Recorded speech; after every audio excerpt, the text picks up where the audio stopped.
व्युत्पत्ति है उसमें परि उपसर्ग, कौन सा उपसर्ग लगा है? परि उपसर्ग पूर्वक इड़ गतौ धातु में, कौन सी धातु में? इड़ गतौ धातु में जब हम घई प्रत्यय लगाते हैं, कौन सा प्रत्यय लगाते हैं? घई प्रत्यय लगाते हैं, घई प्रत्यय लगा करके निष्पन्न होता है। तो एक आप कहोगे मैम ये आप क्या पढ़ाने लगी, ये तो संस्कृत का है। तो आप सभी जानते हो कि जब मैंने आपको हिंदी पढ़ाया था तो ये बताया था कि सबसे पहले जो मूल भाषा हमारे संज्ञान में आई थी वो संस्कृत थी, पाली, प्राकृत, अपभ्रंश और फिर होते हुए हम लोग हिंदी में आए थे। तो जब भी हम किसी के मूल पे जाएंगे, व्युत्पत्ति पे जाएंगे, तो आप हमेशा ध्यान में रखिएगा कि आपको मूल भाषा ही मिलेगी और वो क्या है? संस्कृत है। तो इसीलिए कहा गया कि पर्याय शब्द कैसे बना, तो कहा गया परि उपसर्ग पूर्वक इड़ गतौ धातु में जब घई प्रत्यय लगाते हैं तो पर्याय शब्द बनता है। कौन सा शब्द बनता है? पर्याय शब्द बनता है, जिसका तात्पर्य होता है परितः ईयते गम्यते सर शब्दार्था अनेन इति पर्यायः। क्या कहा गया? कहा गया परितः ईयते गम्यते शब्दार्था अनेन इति पर्यायः। परितः मतलब होता है चारों ओर, ईते गम्यते मतलब जाते हुए, शब्द अनेन मतलब अनेन, इति पर्यायः क्या है? परितः ईयते गम्यते शब्दार्था अनेन इति पर्यायः, अर्थात जिसके द्वारा चारों ओर से शब्दार्थ का बोध हो उसे पर्याय कहा जाता है। किसे पर्याय कहेंगे? पर्याय कहा जाता है जिसके द्वारा चारों ओर से शब्दार्थ का बोध होता है, यानी शब्दों के अर्थ का बोध होता है, उसे हम क्या कहते हैं? उसे हम पर्याय कहते हैं। समझ में आ रहा है बेटा? कमेंट में करती जाइए सभी लोग, समझ में आ रहा है? हाँ ठीक है। चलिए, तो किसे हम कहेंगे? तो हमने फिर से मैं एक बार बता दूं, पर्यायवाची किसे कहते हैं? तो कहा गया समान अर्थ रखने वाले शब्द पर्यायवाची शब्द कहलाते हैं, और समान अर्थ रखने के कारण इनको हम समानार्थी शब्द भी कहते हैं। फिर कहा गया पर्याय शब्द की व्युत्पत्ति कैसे हुई? तो पर्याय शब्द की जो व्युत्पत्ति है वो परि उपसर्ग पूर्वक इण गतौ धातु में घई प्रत्यय लगाने पर पर्याय शब्द की जो है वो क्या हुई है? व्युत्पत्ति हुई है। पर्याय शब्द की क्या हुई है? व्युत्पत्ति हुई है। ठीक है, चलिए आगे देखते हैं। हाँ, दिख रहा है ना सबको क्लियर? चलिए, हाँ, अब इसमें आप आगे फिर हमने कहा कि अब जिसका तात्पर्य क्या होता है? पर्याय का तात्पर्य क्या होता है? जिसका मतलब पर्याय, जिसका मतलब क्या है? पर्याय। पर्याय का तात्पर्य क्या होता है? तो पर्याय का आपका तात्पर्य होता है, पर्याय का तात्पर्य होता है जिसके चारों ओर से शब्दार्थ का बोध होता है, उसे हम क्या कहते हैं? उसे हम पर्याय कहते हैं। समझ में आ रहा है? चलिए आगे बढ़ते हैं। नोटिफिकेशन भेज दिया करिए। ओके बेटा, चलिए कभी कभी हो जाता है। चलिए आगे देखते हैं। अब अगला हम लोग आगे बढ़ते हैं। इतनी चीज समझ में आ गई। पर्याय समान अर्थ रखने वाले शब्द पर्याय कहलाते हैं। पर्याय शब्द की व्युत्पत्ति कैसे हुई?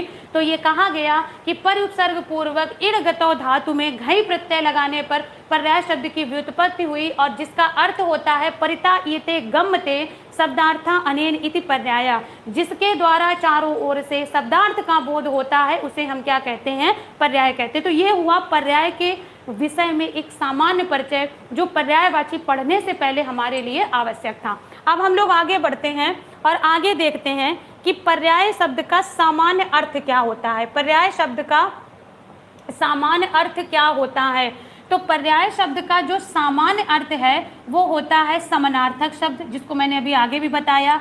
एक तरह की परंपरा, क्रम, सिलसिला, अनुक्रम। देखिएगा, समझिएगा, पर्याय शब्द के कितने अर्थ होते हैं? अभी तक आप केवल एक ही अर्थ समझते थे, और वो अर्थ कौन सा था? वो अर्थ था केवल समानार्थक। लेकिन आज आप कई अर्थों को समझेंगे। ठीक है, तो ये सभी पर्याय शब्द के अर्थ हैं। तो पहला अर्थ है आपका पर्याय का समानार्थक शब्द, जिसको आप लोग जानते हो। दूसरा अर्थ है पर्याय का परंपरा।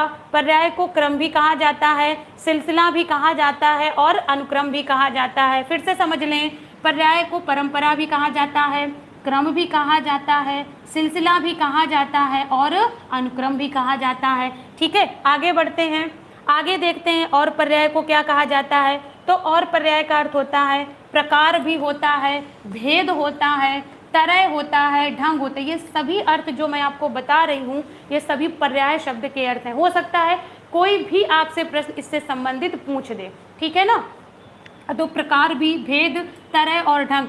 पर्याय का अर्थ प्रणाली भी होता है, पर्याय का अर्थ व्यवस्था भी होता है, पर्याय का अर्थ सदृश, समान, बराबर भी होता है, पर्याय का अर्थ तरीका होता है, प्रक्रिया की प्रणाली होती है और रीति होता है। मैंने आपको पढ़ाया भी है कि तरीका यानी रीति किसे कहते हैं, तो जब कोई ढंग या तरीका होता है उसी को क्या कहा जाता है, उसी को रीति कहा जाता है।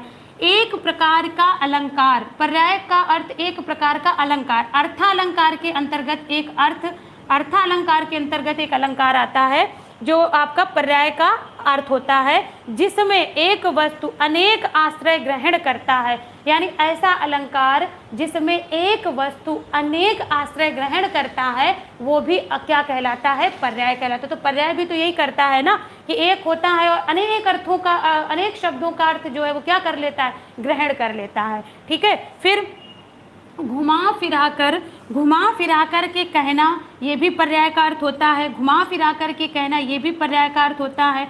वक्रोक्त या वाक्य प्रपंच से कहने की रीति, जब हमको कोई शब्द सीधे नहीं कहना है तो हम उसके पर्यायवाची कह देते हैं, ठीक है ना। मतलब समझते हैं कि सीधा कोई बात किसी को खराब लगेगी तो थोड़ा अच्छा शब्द, उसी का समानार्थक शब्द होता है लेकिन वो थोड़ा अच्छा शब्द ले लेते हैं तो सामने वाले को बुरा भी नहीं लगता है, ठीक है। तो उसी को क्या कहा जाता है, उसी को वक्रोक्त या वाक्य प्रपंच से कहने की रीति कही जाती है। ऐसा आप लोग करते हैं ना कि जब हमें किसी को डायरेक्ट कोई शब्द नहीं कहना होता तो वही शब्द कहते हैं लेकिन उसको थोड़ा सा अच्छे अर्थ में प्रकट कर देते हैं। तो वो अच्छा अर्थ, अच्छा शब्द जब लाते हैं तो होता तो वो पर्यायवाची है ना। तो वही समय कहा गया कि वक्रोक्त या वाक्य प्रपंच से कहने की।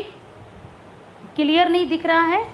अच्छा ठीक है, ओके, अब क्लियर दिख रहा है, नो प्रॉब्लम। अच्छा ठीक है, ठीक, ओके ओके बेटा।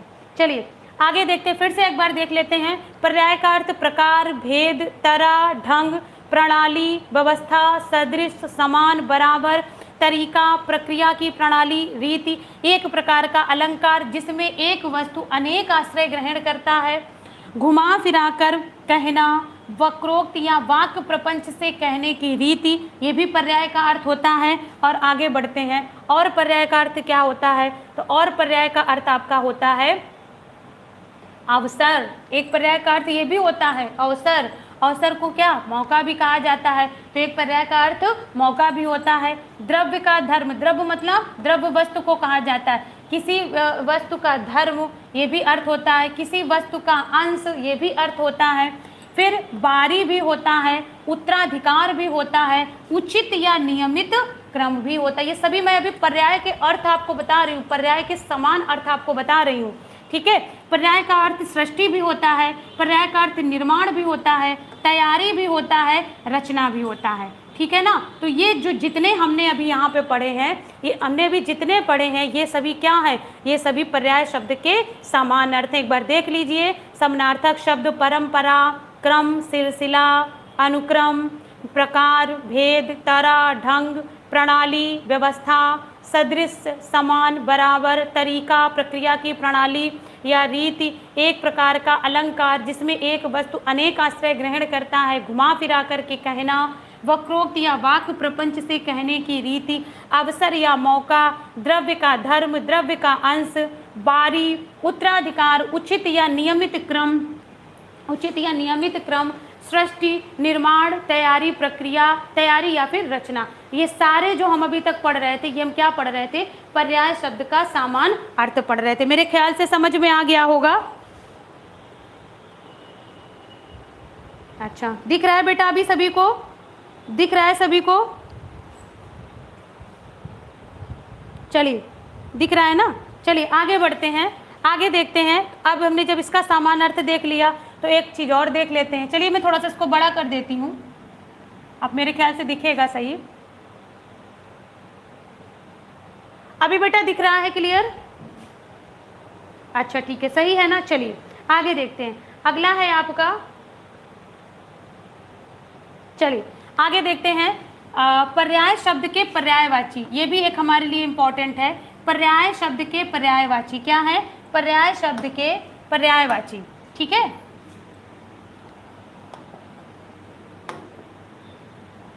ये भी आपको इंपॉर्टेंट दृष्टि से ध्यान में रखना है।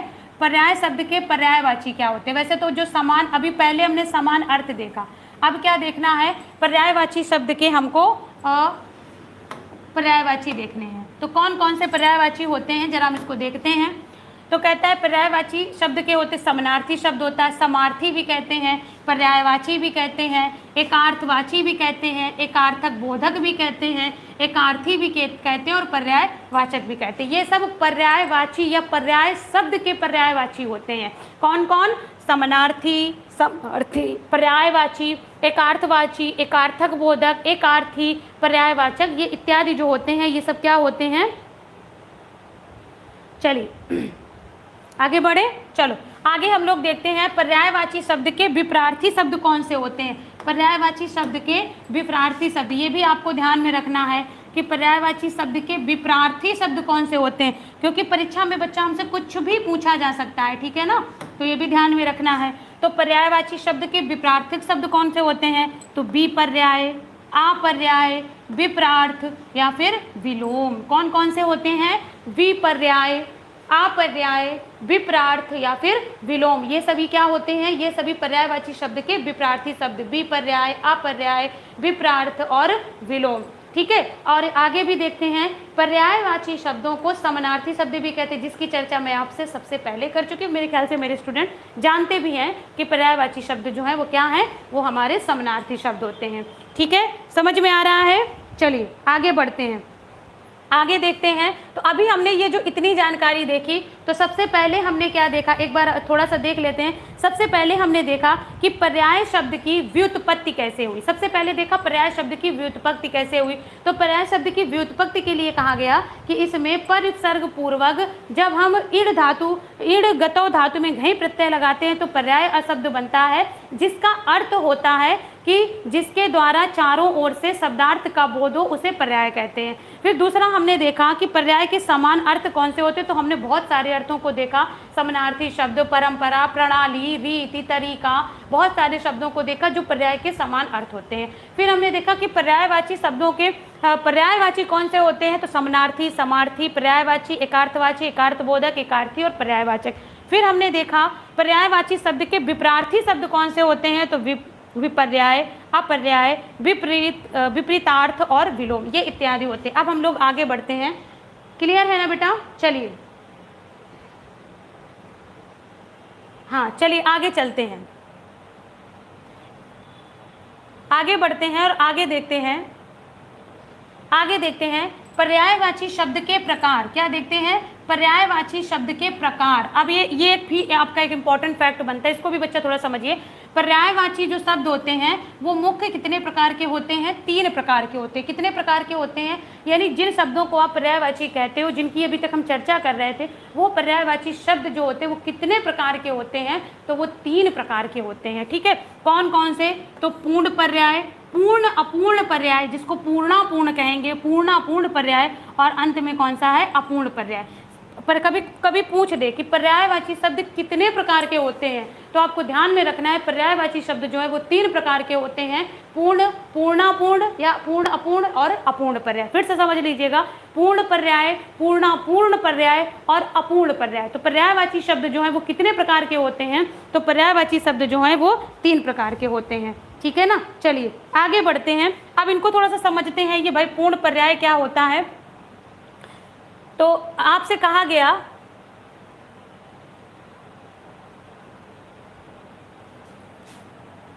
दिख रहा है बेटा, क्लियर सभी को दिख रहा है, क्लियर दिख रहा है सभी को। चलिए हाँ, तो पूर्ण पर्याय किसे कहते हैं, तो कहा गया वाक्य में यदि एक शब्द के स्थान पर, वाक्य में यदि एक शब्द के स्थान पर दूसरा शब्द रखा जाए और उसके अर्थ में कोई अंतर ना पड़ता हो। फिर से समझिएगा, वाक्य में जब एक शब्द के स्थान पर दूसरा शब्द रखा जाए और उसके अर्थ में कोई अंतर ना पड़ता हो, तो वह शब्द उसका पूर्ण पर्याय होगा। कोई अंतर ना पड़ता हो और एक शब्द की जगह कोई दूसरा शब्द रख दिया जाए लेकिन उसमें कोई अंतर या कोई फर्क ना पड़े तो ऐसा शब्द पूर्ण पर्याय होता है। जैसे आश्रम को हम मठ कह देते हैं, जैसे अंश को हम भाग कह देते हैं, तो दोनों में कोई अंतर हुआ, आश्रम कहें चाहे मठ कहें, अंश कहें चाहे भाग कहें। तो ऐसा जब हम कभी प्रयोग करते हैं वाक्य में तो वो पूर्ण पर्याय का उदाहरण होता है। किसका उदाहरण होता है? पूर्ण पर्याय का। आगे बढ़ते हैं। हाँ पीडीएफ बेटा मिल जाएगी, बिल्कुल। चलिए आगे चलते हैं, अगला देखते हैं। दूसरा पूर्ण अपूर्ण पर्याय किसे कहते हैं? इसको पूर्णापूर्ण एक में ही बेटा कर लेना, ठीक है। पूर्णापूर्ण, पूर्ण अपूर्ण ये एक में ही रहेगा। जब एक प्रसंग का, समझिएगा, जब एक प्रसंग का समानार्थी शब्द दूसरे प्रसंग में असमान अर्थ का बोध स्पष्ट करता हो तो पूर्णापूर्ण कहते हैं। देखो पर्यायवाची शब्द सब होते हैं, लेकिन ऊपर क्या कहा गया कि एक की जगह कोई दूसरा शब्द रख दे लेकिन कोई अंतर ना पड़े अर्थ में, तो हमारा पूर्ण पर्याय होगा। अब इसी के विपरीत कहा गया कि हम शब्द तो एक प्रसंग में समानार्थी रखें लेकिन दूसरे प्रसंग में असमान अर्थ का बोध स्पष्ट हो। मतलब एक प्रसंग में वो समानार्थी है और अगर दूसरा प्रसंग कर दे तो वहां पे वो दूसरा अर्थ का बोध कराने लगे। फिर से समझिएगा, एक जगह वो दूसरा अर्थ दे और अगर दूसरी जगह प्रयोग करें तो वो दूसरा अर्थ दे। ऐसा जो हमारा पर्यायवाची शब्द होता है वो पूर्ण अपूर्ण यानी पूर्णम पूर्ण हम पर्याय कहलाता है। जैसे खाना खाना, खाना खाना या निगलना। अब दोनों में डिफरेंस है कि नहीं है? खाना खाना अलग है और निगलना अलग है। यद्यपि दोनों की कंडीशन में अंदर ही जाएगा सब कुछ, लेकिन निगलने की कंडीशन अलग है और खाने की अलग है, तो असमान अर्थ हुआ। दूसरा कपड़ा टांगना और लटकाना, दोनों एक जैसे हैं, कह सकते हैं पर्यायवाची, हैं भी पर्यायवाची क्योंकि पर्यायवाची के ही प्रकार पढ़ रहे हैं। लेकिन लटकाने में बहुत सारी चीज़ आ जाएंगी और कपड़े टांगने में कपड़ा टांगने का अर्थ हो जाएगा। तो एक जगह दूसरा अर्थ और दूसरी जगह दूसरा अर्थ जब दे, असमान अर्थ दे, तो ऐसी कंडीशन में क्या कहलाता है? पूर्ण अपूर्ण कहलाता है। ठीक है, समझ में आ रहा है बच्चा? चलिए आगे बढ़ते हैं, आगे बढ़ते हैं और अगला देखते हैं। देखो ये थोड़ा सा बस आपके समझने के लिए, लेकिन इंपॉर्टेंट अगर मैं फैक्ट की बात करूँ तो सिर्फ आपके लिए जरूरी ये है कि पर्यायवाची जो शब्द हैं वो कितने प्रकार के होते हैं। तो आपको उत्तर में देना है 3, पूर्ण, पूर्ण अपूर्ण और अपूर्ण। अब अगला हम लोग देखते हैं, अगला हमारा कौन सा है? अगला है हमारा अपूर्ण पर्याय। अपूर्ण पर्याय भाई क्या कहता है? कहता है कोई व्यक्ति शब्दों के अर्थ की छाया बदलकर अपने अपने ढंग से प्रयोग करता है और विषय की व्यापकता के परिप्रेक्ष्य में उसी शब्द का प्रयोग नए अर्थ में होने लगता है, तो यह अपूर्ण पर्याय कहलाता है। थोड़ी सी कठिन डेफिनेशन है लेकिन इतनी भी कठिन नहीं, समझते हैं। कहा गया कि जब कोई व्यक्ति अर्थ की छाया बदलकर, मतलब कोई शब्द है हम उसे अपने तरीके से बोलते हैं, शब्द कुछ और है और उसे अपने तरीके से बोलते हैं, फिर क्या होता है? प्रयोग और विषय की व्यापकता। फिर जब उस शब्द का प्रयोग किया जाता है और विषय की व्यापकता के परिप्रेक्ष्य में बात की जाती है तो वो जो शब्द है वो नए अर्थ में प्रयोग होने लगता है। ठीक है, तो वो शब्द क्या कहलाता है? वो अपूर्ण कहलाता है। अब इसको थोड़ा सा मैं समझाती हूँ आपको, इसका उदाहरण नहीं लेकिन मैं उदाहरण देकर आपको यहाँ पे बताती हूँ। इधर देखिए, इधर है आपका उदाहरण। जैसे आपका एक शब्द है गाभिन, ठीक है, और एक शब्द है गर्भिणी।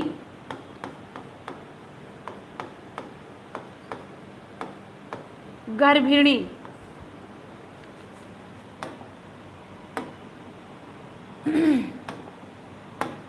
इसको थोड़ा सा समझिएगा,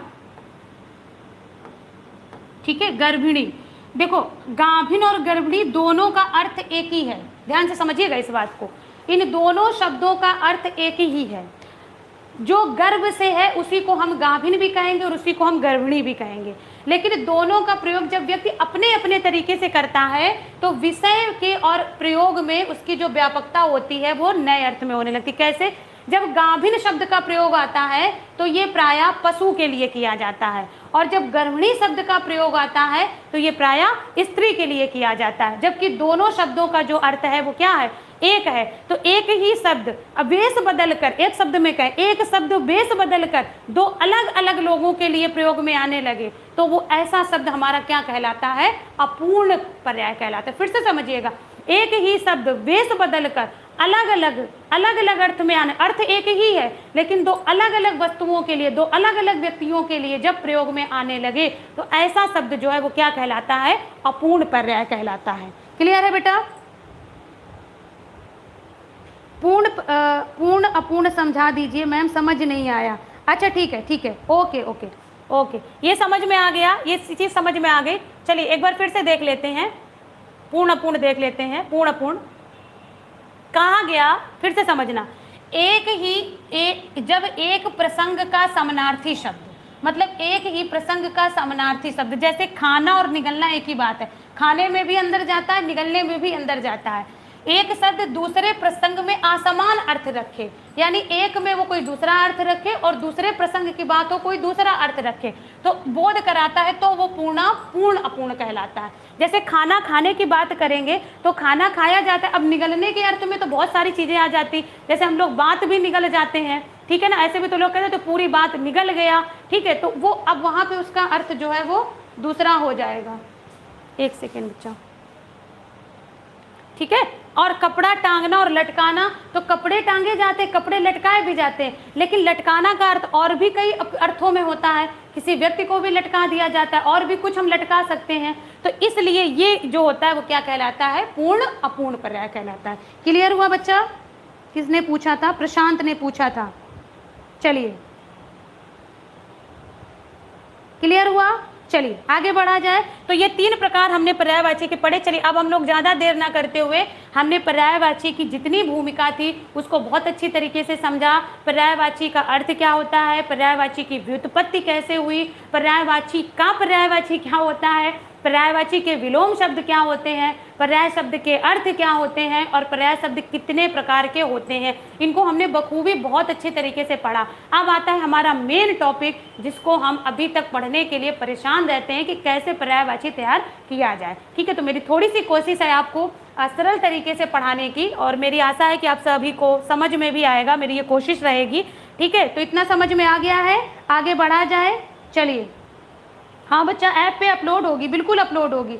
चलिए आगे बढ़ा जाए। इंपॉर्टेंट क्या है, तो इंपॉर्टेंट आपके लिए है पर्यायवाची शब्द के पर्यायवाची, पर्यायवाची शब्द का विलोम शब्द, और पर्यायवाची शब्द कितने प्रकार के होते हैं। लेकिन जब भी बच्चा हम किसी चीज़ को पढ़ें तो ये जरूर ध्यान में रखें कि आखिरकार उसकी व्युत्पत्ति कहाँ से हुई है। ठीक है, चलिए आगे बढ़ते हैं और आज से अपना पर्यायवाची शब्द को हम शुरू करते हैं। तो आप सभी आते हैं हम लोग पर्यायवाची शब्दों पे, पर्यायवाची शब्दों पे हम लोग आते हैं और यहाँ से शुरू करते हैं। तो जैसा कि आप लोग देख रहे हो, इससे अधिक चर्चा करने की जरूरत नहीं है, सामान्य अर्थ में जितना जरूरी था उतना हमने कर दिया। तो सबसे पहला जो पर्यायवाची है वो किसका है, पृथ्वी का है। पहले तो आप लोग मुझे कमेंट करके तुरंत बताओ कि एकदम क्लियर दिख रहा है या नहीं दिख रहा है, या स्क्रीन को मैं थोड़ा सा और बड़ा कर दूँ।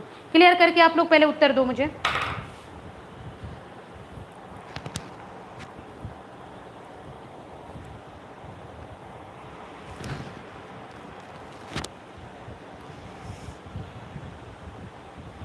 चलिए चलिए बढ़ा जाए आगे।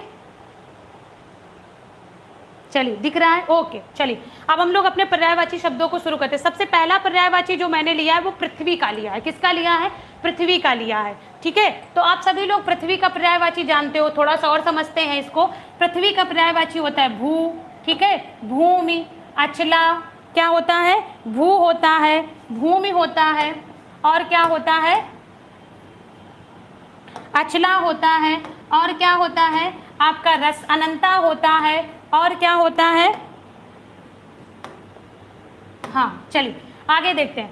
भू, भूमि, भू, भूमि, अचला, अचल है, एक जगह पर स्थित है, इसलिए क्या कहा गया है, उसको अचला कहा गया है। अनंता है, अंत नहीं है, इसलिए क्या कहा गया, अनंता कहा गया। रसा कहा गया, सभी रस पृथ्वी में पाए जाते हैं तो इसलिए रसा कहा गया। विसंभरा कहा गया, पूरे विश्व को समेटे हुए है, पूरे विश्व को भरे हुए है, ऐसे ही हमको रिलेट कर करके पढ़ना है। ठीक है, तो विसंभरा कहा गया। स्थिर है, इसलिए स्थिरा कहा गया। धरा कहा गया, सबको धारण किए हुए है, इसलिए धरा है। धारित्री का अर्थ भी वही होगा, धारण करने वाली, इसलिए क्या कहा गया धारित्री। धरणी का अर्थ भी वही होगा, धारण करने वाली। अर्थ सब वही है, बस सिर्फ शब्दों में थोड़ा सा आपका अर्थ मिलेगा। छोड़ का अर्थ भी आपका वही होता है। ज्या का अर्थ समझिए, ज्या का अर्थ होता है उत्पन्न करना। मैंने बहुत बार बताया है, ज्या शब्द का जो ज्या होता है उसका अर्थ होता है उत्पन्न। ज्या मतलब जो जन्म दे। तो ये पृथ्वी क्या करती, बहुत सारी चीजों को जन्म देती है। काश्यप कहा गया है, काश्यप ऋषि है, काश्यप की पुत्री होने के कारण, काश्यप ऋषि की पुत्री होने के कारण काश्यप कहा गया है। क्षिति तो आप सभी लोग जानते हो, क्षिति जल पावक गगन समीरा, तो इसलिए क्या कहा गया, क्षिति कहा गया। वसुमती कहा गया है, वसु कहा गया है, वसुधोरवी कहा गया है, वसुंधरा कहा गया है और पृथ्वी कहा गया। इसको ध्यान में रखना, ये आपका तद्भव शब्द है, ये आपका तद्भव शब्द है, ठीक है।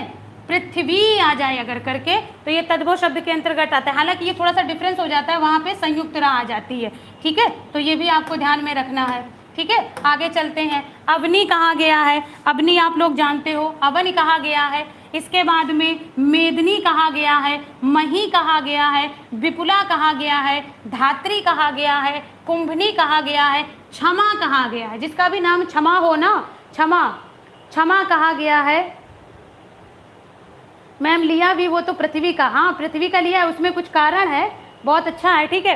रत्न गर्भा, रत्न गर्भा कहा गया है। क्यों रत्न गर्भा कहा गया है, क्योंकि इसके गर्भ में बहुत सारे रत्न पाए जाते हैं, इसलिए क्या कहा गया है, रत्न गर्भा। बहुत लोगों को पहले सपने आते हैं ना कि आपके घर में मटका रखा हुआ है, आपके कमरे में अंदर वाले में आप जाइए, उसको खोदेंगे तो वहाँ से धन की प्राप्ति होगी। तो कुछ लोग क्या करते हैं, पूरा घर ही खोद डालते हैं, फिर कुछ नहीं प्राप्त होता है। जैसे कि अभी कुछ साल पहले क्या हुआ था कि हमारे सोवन सरकार बाबा ने भी यही प्रपंच फैलाया था। काफ़ी टाइम पे आया था कि यहाँ पे खोदिए, ये मिलेगा वो मिलेगा, इस तरीके से हुआ था। हालांकि प्राप्ति हुई या नहीं हुई ये तो नहीं पता चला, लेकिन इसीलिए इसको क्या कहा जाता है, रत्न गर्भा कहा जाता है। जगत से जुड़ी है इसलिए क्या कहा गया, जगती कहा गया। पूरे जगत को धारण किया है इसलिए क्या कहा गया, जगती कहा गया। तो ये है हमारे किसके पर्यायवाची, ये हमारे पर्यायवाची हैं पृथ्वी के। फिर से देख लेते हैं। भू भूमि अचला, अनंता, रसा, विसंभरा, स्थिरा, धरा, धारित्री, धारणी, छोड़ी, ज्या, काश्यप, क्षिति, वसुमती, वसुधा, वसुधोरवी, वसुंधरा, पृथ्वी, अवनी, मेदिनी, मही, विपुला, धात्री, कुंभनी, क्षमा, रत्न गर्भा, जगती इत्यादि। ठीक है, समझ आ गया बच्चा। 1 से 2 बार आप पढ़ेंगे, 1 से 2 बार पढ़ेंगे, एकदम क्लियर हो जाएगा। अब आगे चलते हैं और आगे देखते हैं। पृथ्वी को लेने का कोई अर्थ था इसीलिए लिया है, ठीक है। कह रहे लिया भी तो मैम पृथ्वी का लिया। चलिए आगे देखते हैं। अब देखो, अब हम यहाँ से पृथ्वी का जब हमने पढ़ लिया, समझ लिया, तो अब पृथ्वी के पर्यायवाची से ही रिलेट करके हम पर्वत के पर्यायवाची बना सकते हैं। कैसे, तो देखते हैं।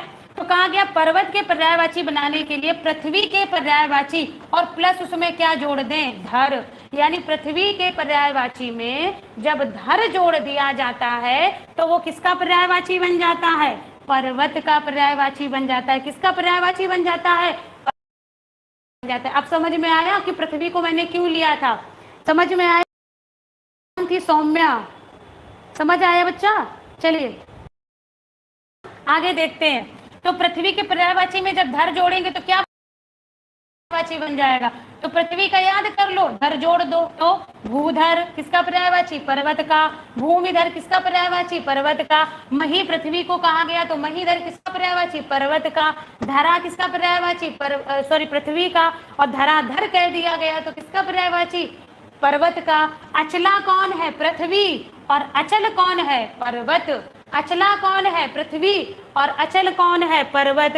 लेकिन ये तो हो गए इससे बने। अब कुछ अन्य शब्द भी होते हैं पर्वत के पर्यायवाची, जैसे गिरी, शैल, नग इंपॉर्टेंट है, आद्र इंपॉर्टेंट है, इसको आप ध्यान में रखिएगा, ठीक है। मेरु, तुंग, पहाड़ और आदि। आदि का मतलब आदि है, ठीक है, एक्सेट्रा के लिए लगा हुआ है, आदि यहाँ पे इसका पर्यायवाची नहीं है।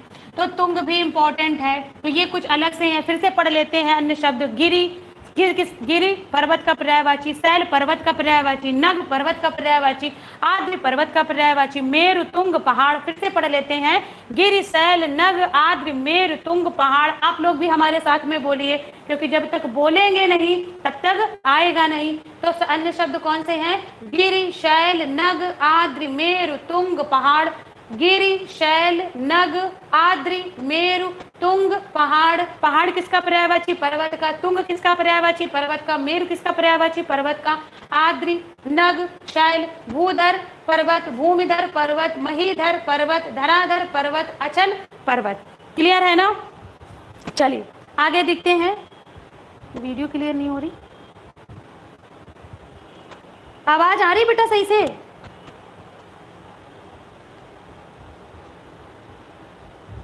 वेट,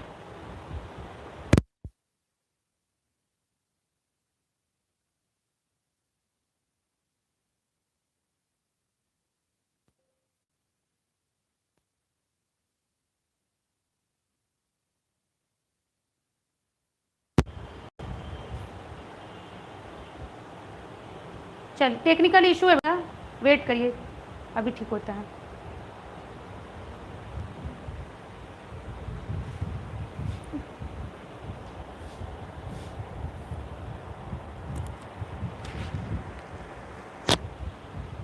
चलिए अभी दिख रहा है क्लियर सभी को?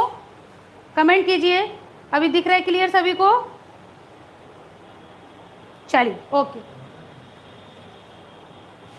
आवाज आ रही बेटा? हाँ वॉइस आ रही, चलिए ठीक, ओके। चलिए आगे देखते हैं, आगे बढ़ा जाए। तो हम लोग इस आवाज आ रही थी तो मेरे ख्याल से समझ ही गए होंगे। एक बार फिर से देख लेते हैं। पृथ्वी के पर्यायवाची में अगर आप धर जोड़ देंगे तो वो पर्वत का पर्यायवाची बन जाता है। तो भूधर, भूमिधर, महीधर, धराधर, अचल किसके पर्यायवाची हैं? तो पर्वत के पर्यायवाची हैं। कुछ अन्य भी हैं, गिर, शैल, नग, आद्रि, मेरु, तुंग और पहाड़। यहाँ तक हम लोग चर्चा कर चुके थे। चलिए अब आगे बढ़ते हैं और अगला देखते हैं। अगला देखते हैं पानी का पर्यायवाची। ये सारे इंपॉर्टेंट हैं, आप लोग ये समझ लीजिएगा, कुछ भी अनइम्पॉर्टेंट मैंने नहीं लिया है। पानी का पर्यायवाची तो आप सभी लोग जानते हो, जल, नीर, वारी, अम्बु। वो आप लोग भी मेरे साथ में बोलो, ठीक है? आप लोग भी बोलो, जल, नीर, वारी, अम्बु, तोय, पय, जीवन। जल ही जीवन है। क्या कहा जाता है? जल ही जीवन है। तो आप जल का पर्यायवाची भी जीवन होता है, क्योंकि जल नहीं तो जीवन नहीं, ठीक है? जीवन, आब, धन रस। धन रस क्यों कहा जाता है? क्योंकि अगर जल है धन रूपी रस, जीवन रूपी रस, ठीक है ना? धन रस। सारंग, ये इंपॉर्टेंट है, इसको मैं आगे आपको पढ़ाऊंगी अनेकार्थी शब्दों में। सारंग के कई अर्थ होते हैं, ठीक है? संबर, अप भी पर्यायवाची इसका होता है, ठीक है? सर्वमुख और सलिल। तो पानी के कौन कौन से पर्यायवाची होते हैं? जल, नीर, वारी, अम्ब। मेरे हिसाब से ये सब आप लोग जानते होंगे। आपके लिए जो इम्पोर्टेंट है उसको लगा लेना।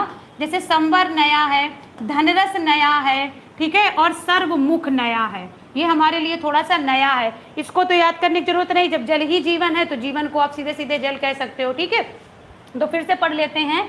जल, नीर, वारी, अम्बु, तोय, पय, जीवन, आब, धन रस, सारंग, संबर, अप, सर्वमुख और सलिल। ये सब किसके पर्यायवाची हैं? ये सब पानी के पर्यायवाची हैं। किसके पर्यायवाची हैं? पानी के पर्यायवाची हैं। चलिए अभी तो दिख रहा है क्लियर? चलिए आगे देखते हैं। अब आगे देखो, अब हम लोग आगे किसका पढ़ेंगे? कमल का। हमने जब पानी का पर्यायवाची जान लिया, पानी का पर्यायवाची जान लिया, ठीक है? तोय किसका पर्यायवाची? पानी का। पय किसका पर्यायवाची? पानी का, ठीक है? जिसमें मैं राउंड कर रही हूँ ये थोड़े से नए हैं, मुझे ऐसा लगता है, क्योंकि ये तो सब आप लोग जानते हो। तो आप ध्यान दो, अगर कमल के पर्यायवाची आपको बनाना है, अगर कमल के पर्यायवाची आपको बनाना है तो आप पानी के पर्यायवाची आप जान गए, पानी के पर्यायवाची आप आ गए, तो पानी के पर्यायवाची में क्या जोड़ दो? जा जोड़ दो। क्या जोड़ दो? जा जोड़ दो। और जा जोड़ने से किसका पर्यायवाची बन जाएगा? कमल का पर्यायवाची बन जाएगा। क्यों? क्योंकि जा का मतलब होता है उत्पन्न। जा का मतलब क्या होता है? उत्पन्न, ठीक है? तो कई बार इसको मैंने आपको बताया है, जब कभी भी किसी शब्द के बाद में जा लग जाए तो आप समझ लेना कि वो उत्पत्ति से संबंधित शब्द है। तो पानी के पर्यायवाची में जब हम जा लगाते तो क्या बन जाता है? कमल का पर्यायवाची। जैसे जल में लगा दो जलज, नीर में लगा दो नीरज, पय था ना ऊपर, पय, पयोज खो जाएगा। अब में अप, यहाँ पे देखो अप था ना, अप। अभी कहोगे अब्ज कहाँ से आया? तो अप यहाँ पे हम जब करेंगे इसको थोड़ा सा समझ लो। अप करेंगे ना, अप धन जा करेंगे तो आपको पता है व्यंजन संधि, अगर किसी प्रथम वर्ण के बाद में किसी वर्ग का तीसरा चौथा पांचवा आता है तो प्रथम वर्ण अपने ही वर्ग का क्या हो जाता है, तीसरा, तो पा का तीसरा क्या हो जाएगा, बा हो जाएगा। इसलिए अप में अप जल का पर्यायवाची था और उसमें जा जोड़ा गया तो क्या बन गया, अब्ज बन गया। क्या बन गया, अब्ज बन गया। तो अब्ज किसका पर्यायवाची, कमल का। अप किसका पर्यायवाची, अप मतलब जल से जो उत्पन्न, जलज मतलब जल से उत्पन्न, नीरज नीरज से उत्पन्न, वारी कहाँ गया, वारिज। अम्बु में लगा देंगे तो अम्बुज। तो क्लियर है, जलज नीरज पयोज अब्ज वारिज अम्बुज, जलज नीरज पयोज अब्ज वारिज अम्बुज किसके पर्यायवाची हैं, किसके पर्यायवाची हैं, कमल के पर्यायवाची हैं। ठीक है, चलिए कमल के पर्यायवाची हैं। आगे देखते हैं, आगे देखते हैं। अब ये तो हो गए जो हम बनाते हैं, इसके अलावा भी कमल के कुछ अन्य शब्द भी हैं, ये इंपॉर्टेंट है, इसको आप लोग देखो, ये हमारे लिए इंपॉर्टेंट है। कौन से इंपॉर्टेंट है, क्लियर दिख रहा है, ये सब बेटा कमल के ही हैं। अभी हम लोग कमल पे ही चल रहे हैं, कमल के ही पर्यायवाची। वो तो हुए बनाने वाले, वो तो हुए बनाने वाले। अब देखो, उत्पल कमल का, कुवलय इंपॉर्टेंट है, पद्म भी कमल को कहा जाता है, नलिन कमल को कहा जाता है, शत दल कहा जाता है, दल दल में कमल उत्पन्न होता है ना, इसलिए उसको शत दल कहा जाता है। सरस, सरस रूह का, सरस रूह कहा जाता है, सरस रूह होगा, इसको ठीक कर लीजिएगा एक सेकेंड, इसको सरस रूह करिएगा, सरस रूह, ठीक है ना। तो ये आपका हो गया, और इसके सरस रूह क्योंकि तालाब में होता है, अम्भोज कहा जाता है, पुंडरीक कहा जाता है, किसको, कमल को, ठीक है। पोक नद कहा जाता है, तामरस, देखो धनरस किसका पर्यायवाची था, धनरस, धनरस किसका था, जल का, और तामरस किसका पर्यायवाची है, तो तामरस है हमारा कमल का। परिजात कहा जाता है, मकरंद कहा जाता है, सरोज आप लोग जानते हो, सर मतलब तालाब, तालाब में जो उत्पन्न है वो सरोज, पंकज मैंने बहुत पढ़ाया है, कीचड़ में जो उत्पन्न है वो पंकज है। इंद्रीवर कहा जाता है, सरस, सर सिज कहा जाता है, सरस फिर वही आ गया तालाब में उत्पन्न सर। ये वाले आप थोड़े से ध्यान में रखना, शतदल ध्यान में रखना, कुवलय ध्यान में रखना, उत्पल तो आप लोग जानते ही हो। ये सभी किसके पर्यायवाची हैं, ये सभी कमल के पर्यायवाची हैं। चलिए मैम आज पर्यायवाची ही पढ़ाए हैं, आज मैं क्लास में लेट हो गई, चलिए कोई बात नहीं, तो आप लोग वीडियो दोबारा से देख लीजिएगा, ठीक है। आगे चलते हैं, आगे बढ़ते हैं, 1 से 2 बार आप लोग इसको पढ़ेंगे। देखो सबसे अच्छी चीज़ तो बेटा इसमें क्या होती है ना, आपकी लाइव क्लास में या वीडियो में, कि पर्यायवाची जैसे शब्द आपको अगर याद नहीं करने हैं, रटने नहीं, तो आप वीडियो चला के रख लो, काम करते जाओ, सुनते सुनते आपको एक दिन याद हो जाएगा, सुनते सुनते आप कर ले जाओगे, ठीक है। चलिए आगे चलते हैं, आगे देखते हैं बादल का पर्यायवाची। तो बादल के पर्यायवाची में जब हम पानी के पर्याय में या तो दा जोड़ दें या धर जोड़ दें तो किसका पर्यायवाची बन जाता है, बादल का पर्यायवाची बन जाता है। पानी के पर्यायवाची में दा या धर जोड़ दे, दा का मतलब देने वाला और धर का मतलब धारण करने वाला, तो किसका पर्यायवाची, बादल का। नीरद, पयोधि, जलद, जलधर, वारिधर, पयोधर, ये सब किसके पर्यायवाची हैं, ये सभी बादल के पर्यायवाची हैं, ठीक है। तो ये तो आप समझ जाओगे ट्रिक से। अब ये अन्य शब्द जान लो, मेघ कहा जाता है, धर कहा जाता है, अब्र इंपॉर्टेंट है, जीमूद इंपॉर्टेंट है, बलाधर कहा जाता है, परजन इंपॉर्टेंट है, और ये इसको ठीक कर लीजिएगा, ये सारंग है, सारंग, ठीक है ना, इसको थोड़ा सा ठीक कर लीजिएगा, ये सारंग है, सारंग, सारंग अभी आगे भी आया था, सारंग और भी किसी का आया था। पानी का पर्यायवाची भी सारंग होता है, और बादल का भी पर्यायवाची क्या होता है, सारंग होता है, मोर का भी पर्यायवाची सारंग होता है। तो यह अनेकार्थी शब्द में आपके काम आएगा, इसको हम आगे देखेंगे, ठीक है। फिर आगे देखते हैं समुद्र का पर्यायवाची। तो कहते हैं पानी के पर्याय में जब हम धी जोड़ दें या फिर निधि जोड़ दें, पानी के पर्याय में धी या निधि जोड़ दें तो किसका पर्यायवाची बन जाता है, समुद्र का पर्यायवाची बन जाता है। जलधि, नीरधि, पयोधि, अवधि, वारिध, अम्बुधि और तोय निधि किसके पर्यायवाची, किसके पर्यायवाची, समुद्र के। पानी के पर्याय में धी या निधि जोड़ने से किसका पर्याय बनता है, समुद्र का बनता है। अब ये तो हो गए जो हमने बनाए, अब कुछ अन्य भी पर्यायवाची समुद्र के देख लेते जो परीक्षाओं में पूछे जाते हैं, ठीक है। रत्नाकर, ठीक है ना। क्यों रत्नाकर? क्योंकि समुद्र में बहुत सारे रत्न पाए जाते हैं। क्षीर निधि कहा जाता है, ठीक है, रत्नेश कहा जाता है, रत्नों के ईश कहा, नदियों का ईश, नदी छोटी छोटी और समुद्र बहुत बड़ा, तो नदियों के ईश हो गए, तो वो कौन है? समुद्र ही कहे जाएंगे। सारी नदियां एक टाइम के बाद कहाँ मिलेंगी? समुद्र में जाके मिलेंगी, ठीक है। वारिस जलों के ईश, तो क्या हो गया? वारिस जल धाम, जलों का धाम, ठीक है, तो वे भी किसका पर्यायवाची? बाकी सिंधु सागर आप लोग जानते हो। उदधि, उदधि भी किसका पर्यायवाची? ये भी सागर का पर्यायवाची, ये इंपॉर्टेंट है। अर्णव, अर्णव किसका पर्यायवाची? ये भी सागर का। और नीर निधि, ये तो मैंने शायद ऊपर भी लिखा है, नहीं ये तो आप इसको यहाँ पे कर लेना नीर निधि, क्योंकि ये इसी में आ जाएगा समझ में, ठीक है। नीर निधि भी किसका पर्यायवाची है? नीर निधि भी आपका समुद्र का पर्यायवाची है। अगला एक और देख लेते हैं, चलिए अगला और देखते हैं, हाथी का पर्यायवाची।